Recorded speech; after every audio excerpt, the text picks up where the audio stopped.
In tonight's Health Watch report, an incredibly rare diagnosis changed everything for one Baltimore family and their son. Here's how a stem cell transplant at Johns Hopkins and an unexpected match brought the family new hope. The Washingtons will tell you love can literally flow from one heart to another. This is the playful sound and sight of childhood joy every parent wants. But sometimes that love is called upon in ways no family ever expects. On the backyard patio of their Baltimore family home, Lynette and Michael shared the first signs that something wasn't right. I said, something's wrong. My husband had noticed that every night Seth was getting fever, and Seth started complaining about joint pains. He would say, my arms are hurting, my legs are hurting. And so we took him back to the pediatrician. She says their primary pediatrician looked closer than most to see what others might have missed.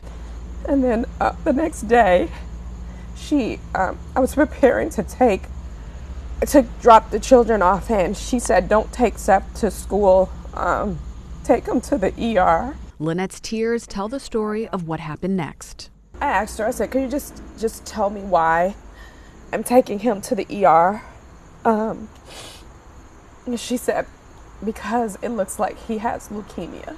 There are few words that can shatter a mother in an instant. Most will agree cancer is one. So I remember sitting there and thinking, what in the world will our lives be without Seth? Pediatric oncologist Dr. Chalice Bonifant with Johns Hopkins confirms Seth didn't have leukemia, but something just as life-threatening. He was identified as having myelodysplastic syndrome, which is incredibly rare. Dr. Bonifant says MDS meant 5-year-old Seth's bone marrow was failing and they needed to act fast. Only treatment that will cure the disease is a stem cell transplant. But no one in the national data bank matched Seth. Even us, we were only 50% matches, and his other, one sibling was too young, the other one wasn't a match at all, and then it was just Layla. She was our only hope.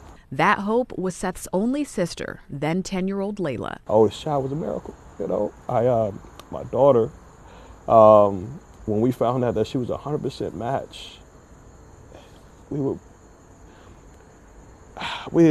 were so grateful. With the kind of courage you don't expect from a child, Layla agreed without hesitation. Because Seth is an amazing person, and it would be heartbreaking and devastating if I ever lost such a fun and active and energetic person like Seth. But the chemotherapy to prepare his body for the transplant took a toll on him. I remember one of his teachers was coming to spend time with him in the hospital, and he said, Mommy, I have to get a hat. I don't want her to see me like this. And then came a transformation almost too remarkable to believe. So all of his blood cells right now, his red blood cells and white blood cells and platelets, all of them originated from a cell that was initially in his sister. Many people say, oh, you got multiple kids, so many kids, but having multiple kids has been a blessing to us. So if you took his blood and checked, is this blood from a boy or a girl, it would say, this blood is from a girl. Seth remembers the day his sister's gift worked and her cells became his. She gave me her blood to save me. Today, Seth is 8 years old and like most boys his age. Yeah, I like riding my bike. Dr. Bonifant says this is why she does the work she does. It's incredible. Whenever I tell anyone what I do for a job, of course they always say, wow, that's so sad. But it really isn't sad, because Seth had a life-threatening, potentially life-ending diagnosis. And I am lucky enough that I had the training, the knowledge, the resources, the environment, that I could solve that for him. A little brother healed and a big sister who proves sometimes the strongest medicine is love. Giuseppe.